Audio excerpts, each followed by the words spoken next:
வணக்கம். 2026 பொங்கல் பரிசு அறிவிப்பு வந்தாச்சு. இதுல என்ன ஸ்பெஷல்? யாருக்கெல்லாம் இது கிடைக்கும்? எப்போ கிடைக்கும்னு எல்லா டீடைல்ஸையும் இப்போ ஒன்னொன்னா பார்க்கலாம் வாங்க. சரி, வாங்க இப்போ எல்லார் மனசுலயும் இருக்கிற அந்த முதல் கேள்விக்கே போயிடலாம். 2026 பொங்கலுக்கு என்ன பரிசு கிடைக்க போகுது? ஆமா, நீங்க கேட்டது கரெக்ட் தான்.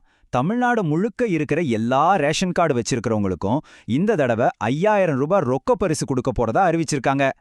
ஓகே, இந்த அறிவிப்பை ஏன் எல்லாரும் ஒரு ஜாக்பாட்னு சொல்றாங்கன்னு தெரியுமா? அதுல அப்படி என்ன இருக்கு? வாங்க பார்க்கலாம்.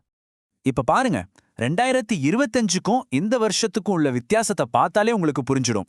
போன வருஷம் பரிசு பை மட்டும்தான், காசு கிடையாது. ஆனா இந்த வருஷம் அந்த பரிசு பொருட்களோட சேர்த்து 5000 ரூபாய் பணமும் கைக்கு வருது. இதுதான் அந்த பெரிய அப்டேட்.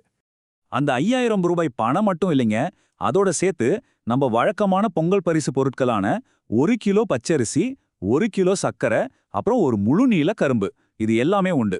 தமிழ்நாட்டில் இருக்கிற சுமார் 2.28 கோடி ரேஷன் கார்டு குடும்பங்களுக்கும் இது கிடைக்கும். சரி, இப்போ காசு பொருள் எல்லாம் தராங்கன்னு சொல்லியாச்சு.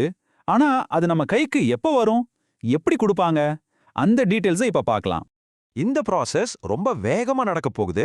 நாளைக்கே உங்க வீட்டுக்கே வந்து டோக்கன் கொடுக்க ஆரம்பிச்சிருவாங்க. அடுத்த 2-3 நாள்ல எல்லாருக்கும் டோக்கன் கொடுத்துருவாங்க. அதுக்கப்புறம் ஜனவரி 8ஆம் தேதியில இருந்து நீங்க உங்க ரேஷன் கடைக்கு போய் இந்த பொங்கல் பரிசை வாங்கிக்கலாம். அப்போ இந்த பரிசை வாங்குறதுக்கு என்ன பண்ணணும்? ரொம்ப சிம்பிள்ங்க. ஸ்டெப் பை ஸ்டெப்பா என்னன்னு சொல்றேன் கேளுங்க. மொத்தமே 3 ஸ்டெப் தான், ரொம்ப ஈஸி. முதல்ல உங்க வீட்டுக்கே டோக்கன் வந்துடும், நீங்க எங்கேயும் அலைய வேண்டாம். 2வது ஸ்டெப், ஜனவரி 8ஆம் தேதியிலிருந்து உங்க ரேஷன் கடைக்கு அந்த டோக்கனை எடுத்துட்டு போகணும். 3வதா அங்க உங்களுக்கு அந்த 5000 ரூபாய் பணத்தையும் பொங்கல் பரிசு பொருட்களையும் கொடுத்துடுவாங்க. அவ்வளோதான்.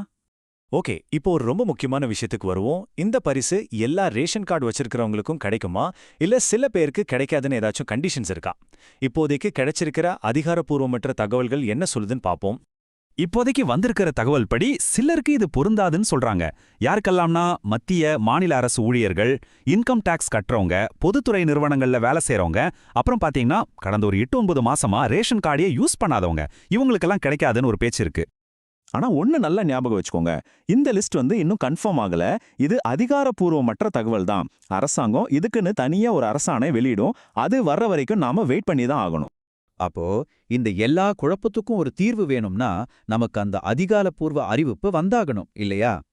எல்லாருமே இப்போ அந்த அரசாணைக்காக தான் காத்துட்டு இருக்கோம். அதுல தான் யாருக்கெல்லாம் இந்த பரிசு கிடைக்கும் கிடைக்காதுங்கிற இறுதி விதிகள்லாம் தெளிவா சொல்லியிருப்பாங்க.